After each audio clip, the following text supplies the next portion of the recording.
Welcome back, everyone. Now, I hope you're feeling incredibly proud of the work you put into our previous lesson, the capstone report, synthesis and presentation. You synthesized a massive amount of complex data there, and you crushed it. But today, well, we are shifting gears. This explainer is brought to you by Forge College, and we are going to completely pivot our security mindset. We're moving from Ethereum over to Solana. So we are laying down the absolute foundational security baselines for both the EVM and the SVM. Okay, let's dive into this blueprint. We'll start off with number 1, the shared threat model. Then, 2, we'll unpack EVM reentrancy mechanics. Number 3, we'll explore SVM account ownership. 4 is going to be our EVM versus SVM showdown. And finally, number 5, we'll lock down our core security principles. All right, section 1, the shared threat model. Because, before we can even begin to compare these two systems, we absolutely must establish our foundational vocabulary and figure out the exact boundaries of the sandbox we're playing in. So I want you to consider this for a second. What can an attacker actually control? I mean, they aren't omnipotent gods, right? They have limits. They can control inputs, sure. They can manipulate transaction ordering, and they can mess with timing. But, and this is a really big but, they are completely constrained by what the environment actually enforces. And that brings us to our definition of a threat model. Basically, it's the shared assumptions, threat boundaries, and primitive guarantees we use when reasoning about system vulnerabilities and attacker economics. Think back to our previous deep dives into gas and compute units. Those cost model insights, they directly shape which low-level correctness or performance trade-offs an attacker is going to try to exploit. At the end of the day, economics drive the exploit. Let's look at how this plays out on Ethereum in Section 2, EVM reentrancy mechanics, or honestly, as I like to call it, the trusting ATM. If I had to personify the EVM here, it's like an ATM that happily hands over your cash before it even pauses to update your account balance. And this brilliantly illustrates exactly how that trusting ATM gets robbed. Look at these 3 steps of a vulnerable Solidity withdraw function. Step 1, check the balance. Looks good, right? Step 2, send the funds out via a synchronous external call. Then Step 3, update the balance. But wait, it's too late! Because control flows out during Step 2, a malicious contract can just loop right back to Step 1 before Step 3 ever happens.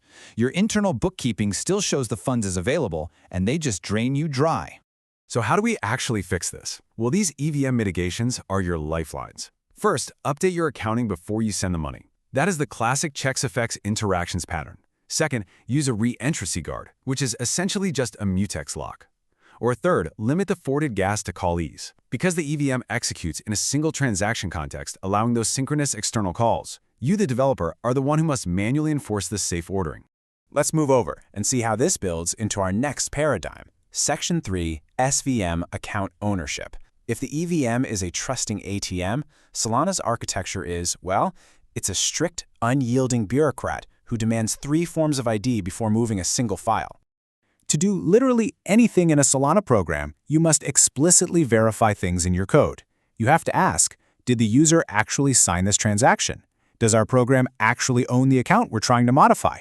And of course, you absolutely must use safe U64 integer operations. Solana doesn't assume anything. It demands explicit mathematical proof in the code.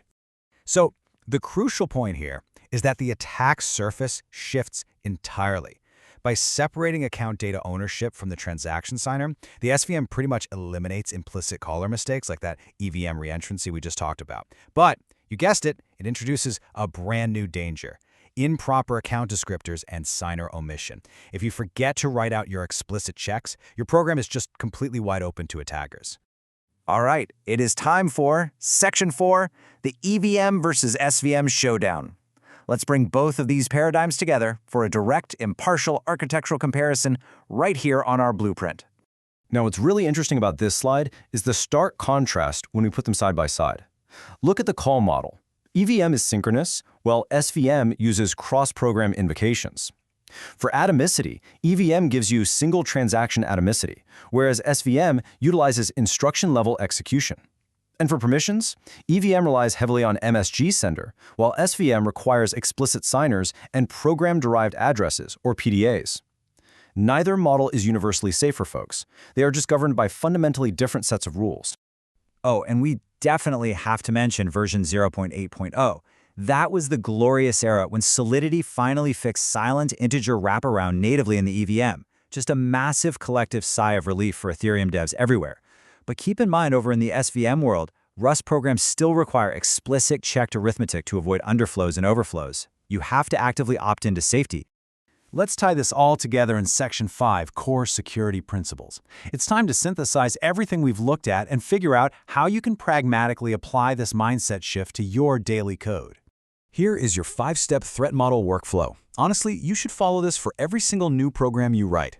Step 1. Define attacker capabilities. Step 2. List the invariants your program absolutely must preserve. Step 3.